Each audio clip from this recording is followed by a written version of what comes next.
1427년 4월 26일 문무백관을 거느린 세종이 예복을 갖춰 입고 경복궁의 중심 근정전 앞에 나타납니다.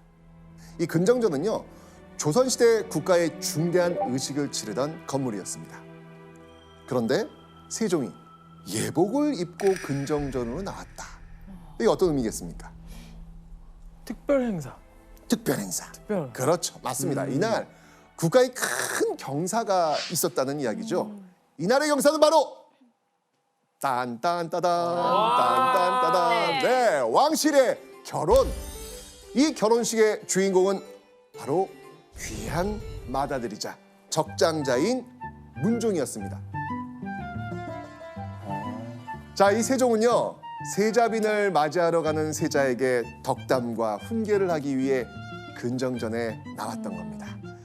오늘날까지도 존경하는 인물로 손꼽히는 세종은요, 당시에도 백성들에게 성군으로 칭송받는 왕이었죠. 이런 세종의 적장자가 결혼한다.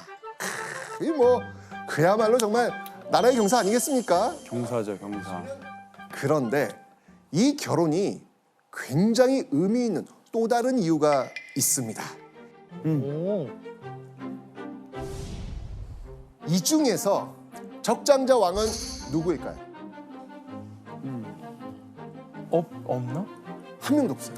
아. 조선을 건국한 태조 이성계, 그는요 스스로가 나라를 세운 건국 군주였습니다. 이대왕 정종은요 태조의 둘째 아들이었어요. 3대왕 태종은요 바로 이 태조의 5번째 아들이자 이 정종의 동생이었습니다. 그러니까 적장자 아니죠. 네. 그리고 조선의 제4대왕 세종 역시 아니에요. 태종의 적장자가 누구였냐면 양녕대군이었거든요. 그런데 이 양녕대군이 세자에서 폐위된 후 형 대신 왕위에 오른 인물입니다. 네, 그러니까 조선 건국 이후 단 한 번도 적장자에 의한 왕위 계승이 이루어지지 않았던 겁니다. 그런데 문종은 적장자인 세자였습니다. 맞네요. 처음이네요. 처음. 그러니까 처음으로 적장자가 왕위를 잇는다면 유교적 가계 계승의 원칙, 즉 정통성 있는 적장자로 가계를 계승하는 종법이 지켜지는 그런 순간이었던 겁니다. 네, 유교 이념을 따르는 조선에서는요 정말 굉장히 상징적인 의미가 있는 일이었죠. 이 결혼이 조선과 세종에게 얼마나 중요했을까 느낌이 이제 오시죠? 아, 그렇죠, 그렇죠. 유계, 천문, 역상, 성률, 의문에 이르기까지 통달하지 않은 것이 없었다. 이야. 진짜?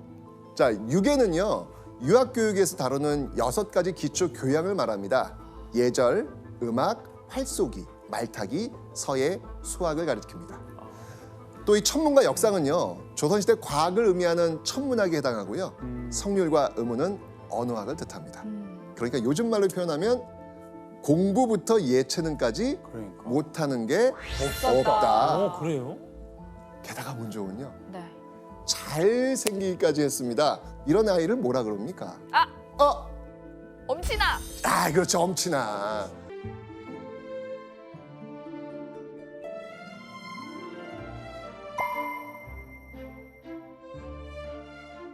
이렇게 귀하디 귀한 아들이 결혼을 한다. 자, 그러니까 이 상대가 얼마나 중요했겠습니까? 맞네요. 세종은요 무려 3년이나 며느리감을 고르고 또 고릅니다. 자, 그렇게 신중하게 고른 문종의 배필이 바로 군대 최고 지휘관인 정삼품 상호군 김호문이란 인물의 딸이었습니다.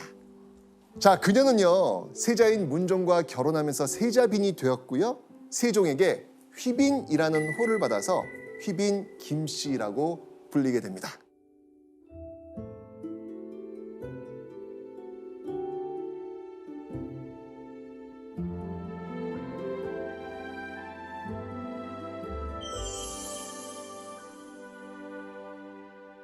이 조선의 국모가 될 자리에 오르게 된 휘빈 김씨.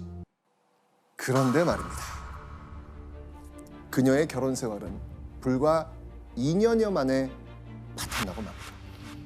대체 그 2년여 세월 동안 무슨 일이 있었던 것일까요? 자, 희빈 김 씨의 이 결혼 생활은 초기부터 행복과는 좀 거리가 멀었던 것 같습니다. 왜냐하면 남편인 세자가 아내인 희빈 김 씨를 좋아하지 않았기 때문입니다. 제일 안타깝네요. 그러니까. 아내에겐 무관심하면서도요 몇몇 궁녀들은 또 가까이 합니다. 자, 이렇게 되면 희빈 김 씨의 그 심정 상태는 어떨까요? 불행하죠.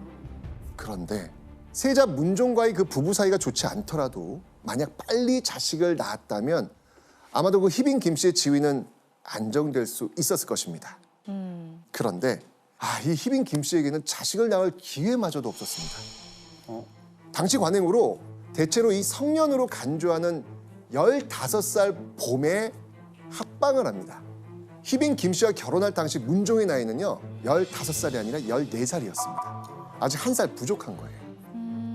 게다가 결혼 후 1년쯤 지났을 때, 자 이쯤 되면 이제 합방이 이제 가능해지는 나이가 된 거예요. 15살. 네. 이때 희빈 김 씨의 할아버지가 세상을 떠나고 만 겁니다. 근데 왜요? 유교 예법에 따라서 이 희빈 김 씨는 1년 동안 할아버지 상을 치러야 했기 때문이죠. 이 상을 치르는 동안은 합방할 수가 없었습니다. 참아야 되는 거예요. 결국 이 결혼을 하고도 2년가량이나 합방을 할 수 없었던 것이죠. 이 남편인 세자가 자신에게 여성으로서 관심을 가지지도 않고 또 이 세자빈으로서 자식을 낳을 수 있는 상황도 아니고 어떤 심정이었을 것 같아요?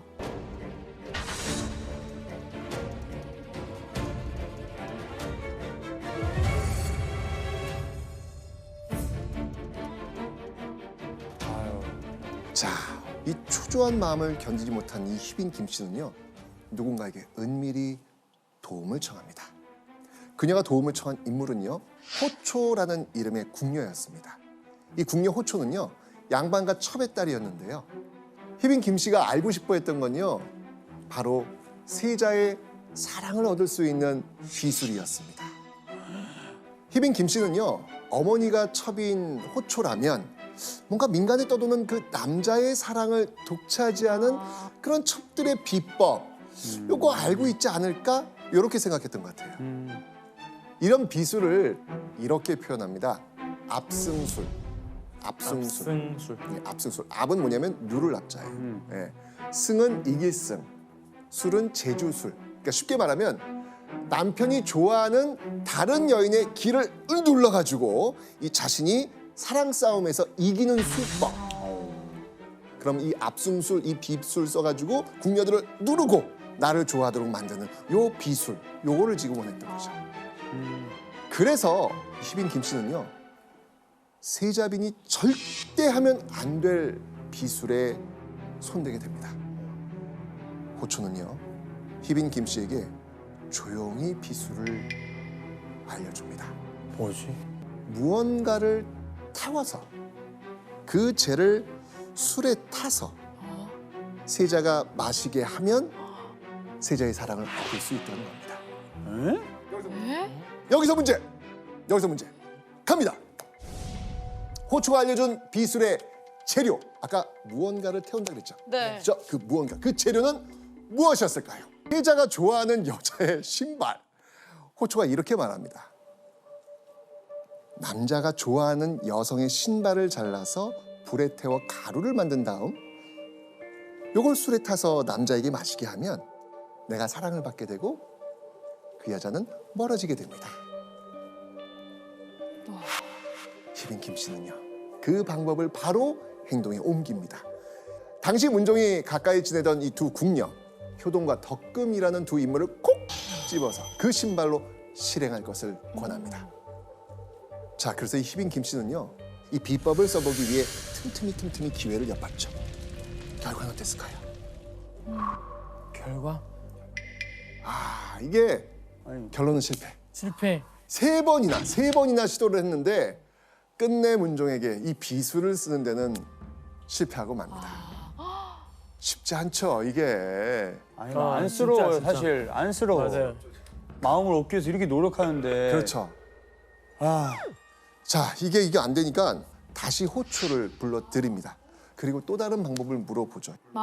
또? 이때 호초는요 전보다 더 충격적인 방법을 알려줍니다. 이렇게 얘기합니다. 뱀이 교접할 때 흘린 전기를 수건으로 닦아서 갖고 있으면 반드시 남자의 사랑을 받을 수 있습니다. 와. 그러니까 뱀이요? 뱀. 네. 그거 어떻게 맞습니다. 이게 지금 문제가 있죠. 아니 실패로 끝난 첫 번째 비술보다도 훨씬 어렵고 까다로운 그런 방법이었습니다. 그런데 지푸라기라도 잡고 싶었을 희빈 김 씨는 이 두 번째 비술에 혹합니다. 아이고야. 자, 그런데요. 두 번이나 실패하고 나니까 궁궐에서 세자빈이 비술을 쓴다는 소문은 당연히 시아버지 세종 귀까지 들어가지요. 들어갔어. 들어가죠, 이게. 그래서 세종은 이 믿을 수 없는 소문을 듣고 깜짝 놀랍니다. 아. 그리고 확인합니다. 호초를 불러오라. 와. 친히 불러드립니다. 일개 궁녀가 나라님 앞에 불려갔으니 이 얼마나 두렵겠습니까? 감히 뭐 거짓말로 모면할 엄두도 못 내고요. 그간의 사정을 낱낱이 털어놓게 됩니다. 아이고 다 얘기해버리네. 네, 이미 모든 진실을 알고 있는 시아버지 앞에서 며느리 희빈 김 씨가 무슨 변명을 하겠습니까? 자신이 한 일을 모두 털어놓을 수밖에 없었겠죠. 자, 이 며느리의 자백을 듣는 이 세종의 심정, 이 과연 어땠을까요? 슬프다. 세자를 정하고 그 배필을 간택한 것은 진실로 장차 종묘의 제사를 받들며 남의 어머니로서의 괴범이 되어 만세의 큰 복조를 연장하려고 한 것이었다.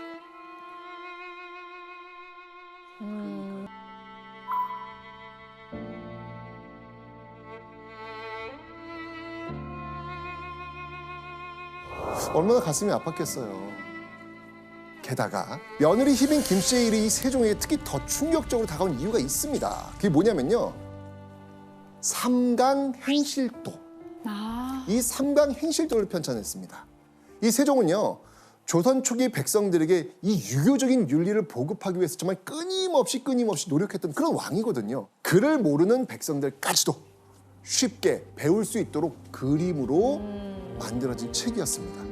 삼강행실도, 이 도가 그림 도자거든요. 백성들에게 올바른 이 유교적 관계를 가르치기 위해서 전 국민 배포용 교훈서까지 편찬한 세종. 그는 국가의 기반이 되는 이 유교 이념이 바로 서야 진정한 국가 성장이 이루어진다고 생각했던 왕이었습니다. 자, 이 수신제가 치국평천하, 몸과 마음을 닦아 수양하고 집안을 가지런히 한 후에 나라를 다스리고 이후 천하를 경영해야 한다. 이런 뜻이죠. 유교 이념을 바탕으로 세워진 조선 왕조는 국가 유지의 기초인 집안을 잘 다스려야 그 다음 국가도 잘 다스려진다. 이렇게 믿었던 것입니다. 자, 그래서 조선이 뭘 억제했었죠? 우리 배웠는데 가정을 잘 다스리기 위해서 그 다음에 국가가 있으니까 조선에서는 이것을 억제했습니다. 안 돼! 노! 이건 아니야! 노! 우리 배웠습니다. 뭐였죠? 이혼! 조나단 정답! 아, 좋아요. 자, 그래서 유교적 윤리관을 바로 세우기 위해서 이 앞장섰던 세종, 당연히 이혼을 억제하려고 노력했습니다. 자, 이런 세종이 아들 문종 부부에 대해서 어떤 결정을 내렸겠습니까? 진짜 머리 너무 아프셨을 것 같아요. 그러네요. 그쵸. 이혼을 금지시켰는데 왕가에서 내 아들이 이혼을 한다. 이거는 좀 말이 안 맞잖아요. 그렇죠. 세종의 선택.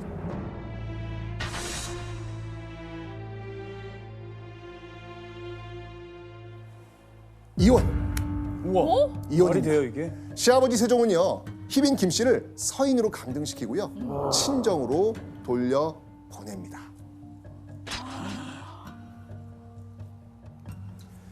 지금 김 씨가 세자빈이 되어 아직 두 해도 못 되었는데 그 꾀하는 것이 감히 요망하고 사특함이 이미 이와 같게 이르렀으니 왕궁 안에 용납할 수 없는 바이니 도리대로 마땅히 패출시켜야 할 것이다. 자, 그럼 감히 이 세자빈에게 비술을 가르쳤던 궁녀 누구? 호초. 호초 어떻게 됐을까요? 의금부 갔을 것 같은데. 목을 베는 참여. 오! 목을 베는 참여. 오! 목을 맸어요? 네. 그 정도로 용납을 못 하겠다는 거죠. 그렇죠. 아니 그러니까 희빈 김 씨의 행동이 세종이 얼마나 격분했는지 짐작해 볼 수 있는 그런 부분입니다. 세종은 전국에 금혼령을 내립니다. 에? 금혼령. 이거 왜 내렸을까요? 왕실의 이 혼인 대상으로 좋은 배우자를 최대한 많이 확보하려고 했던 겁니다. 이 금혼령은요, 세종이 다시 며느리를 뽑겠다는 신호였죠. 왕실의 일원이 될 사람을 뽑는 과정이 쉽지는 않습니다.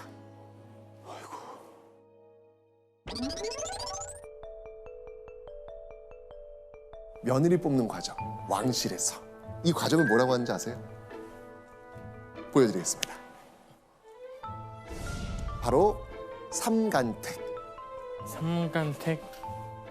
석삼자, 분간할 간, 그리고 고를 택자예요. 그러니까 간택은 가려서 고른다라는 뜻입니다. 왕실 사람들이 혼인할 때 그 배우자를 일정한 절차에 걸쳐 고르는 과정을 삼간택이라고 얘기합니다. 삼간택. 그래서 이 삼간택은 말 그대로 초간택, 재간택, 삼간택 이렇게 세 번의 간택 과정을 거치게 됩니다. 아, 1차, 2차, 3차. 그렇죠. 아. 그런데 세종 때까지는요 아직 세 번의 간택 과정, 삼간택 형식이 자리 잡았던 건 아닙니다. 이후로 이 점점 형식을 갖춰 나가면서 삼간택의 형태가 된 건데 궁금하지 않아요? 이 삼간택 과정.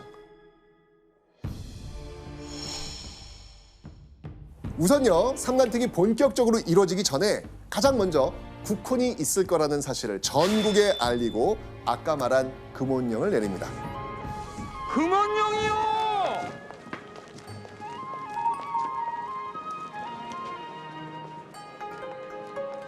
금혼 대상의 연령대는요 국왕이나 이 왕세자의 나이에 따라 조금씩은 달랐지만 평균적으로 10세에서 15세 안팎의 처녀. 야. 자 그리고요 해당 나이에 처녀들을 둔 집안의 어른들은요 일종의 지원서라고 할 수 있는 간택단자, 이 간택단자라는 걸 조정에 제출해야 했습니다. 그때 이 지원서 어떤 것들을 적어 놓았을지 궁금하지 않나요? 오, 궁금해요. 이게 이력서 지원서란 같은 거. 말이죠. 예, 지원서 그 내용 한번 보여드리겠습니다. 간택단자. 우와. 뭐 이렇게 많아요? 자 지금 보는 사진은요 1882년 고종 때 세자 순종의 결혼을 위해 받은 이 간택단자를 조정에서 정리해 놓은 문서입니다. 첫째 줄을 읽어보면요. 처자 홍씨 년 10세. 아, 몇 살? 10살. 10살. 계유 7월 초 3일 6시. 이건 뭘까요? 태어난 태어난 날. 날. 생일이겠죠. 본관, 남양. 그러니까 이 세자빈 그 지원자의 성과 나이, 사주인 생년월일시 그리고 본관을 적고요. 그 다음 줄에 아버지와 할아버지의 관직과 이름을 적은 겁니다. 이야. 자 그런데 재미있는 게 하나 있습니다. 소론이라고 적혀 있습니다. 소론? 지금으로 본다면 일종의 어떤 소속 정당? 음. 간택 후보를 뽑을 때 집안의 명성뿐 아니라 정치 성향까지 고려했다는 걸 알 수 있는 그런 부분입니다. 자 이렇게 이 전국에서 올라온 이 간택 단자 중에 이 집안과 사주를 살펴 후보자를 추리고 본격적으로 삼간택이 시작이 됩니다. 자 그 첫 번째 면접 초간택.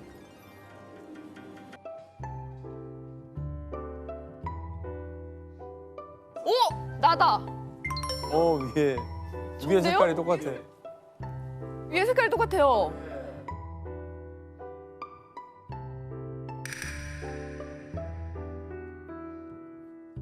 오. 와. 사실 오늘날 우리가 이 면접용 정장을 입듯이요 초간택 때도요 면접 복장이 있었습니다. 형평성에 맞게 공정한 면접을 치르려는 취지에서 복장을 통일했던 겁니다. 이것도 참 지혜죠. 네네. 네, 이 30여 명 중에 보통 5명에서 7명 정도가 이 초간택에 합격합니다. 오. 그렇게 뽑힌 합격자들에겐 두 번째 면접 재간택이 기다리고 있습니다. 재간택에서는요 뭘 중점적으로 봤을까요? 제간택에서는 식사 예절입니다. 예절을 진짜 중시했구나. 왕실 우더른들과 식사를 하거나 차를 마셨는데 음식을 먹는 자리에서 얼마나 교양 있게 행동하는지 알아보려는 거였습니다. 자, 이렇게 식사 예절을 보는 제간택을 통해서 최종 후보 3인이 결정됩니다. 3인. 와. 3인. 와, 야, 마지막. 네, 마지막입니다. 이제 이들에게 남은 건 가장 긴장되는 최종 관문 삼간택이었습니다. 왕실의 제일 높은 어른인 이 대비나 왕비, 종친을 면접관으로 둔 압박 면접이 이루어집니다. 이 과정에서 알아보려고 했던 건요, 바로 후보자의 성품과 현명함입니다. 현명함. 실제 이 삼간택에서 나왔던 질문을 여러분과 함께 우와, 좀 이건 풀어보도록 궁금하다. 하겠습니다.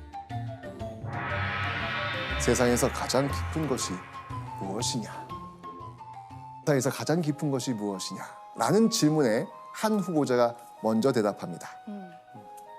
산이 깊사옵니다. 자, 또 다른 후보도 뒤이어 대답합니다. 물이 깊사옵니다. 좀 더 깊어진 것 같죠? 네, 네. 깊어지고 있습니다. 마지막 남은 한 명의 후보. 뭐라고 대답했을까요? 사람의 마음이 가장 깊사옵니다. 조나단인가요 방금? 나 깜짝 놀랐어요. 아까 지금 얘기를 해가지고. 이렇게 답을 하니까 네. 왕이 되물은 거예요. 그럼 그 이유가 무엇이냐? 이때 답이 뭐냐면 사물의 깊이는 자로 재서라도 헤아릴 수 있으나 사람의 마음은 재기도 헤아리기도 어렵기 때문이옵니다. 이야. 우와! 뽑힐만 하네요. 이 현명한 답변을 한 15세 소녀는 결국 최종 합격을 이뤄냅니다. 그녀가 바로 영조의 두 번째 아내, 바로 정순 왕후입니다. 아. 왕비나 세자빈이 된다는 건요, 국모 또는 차기 국모가 된다는 거니까 왕실의 입장에서 이 삼간택 정말로 중요한 행사였죠.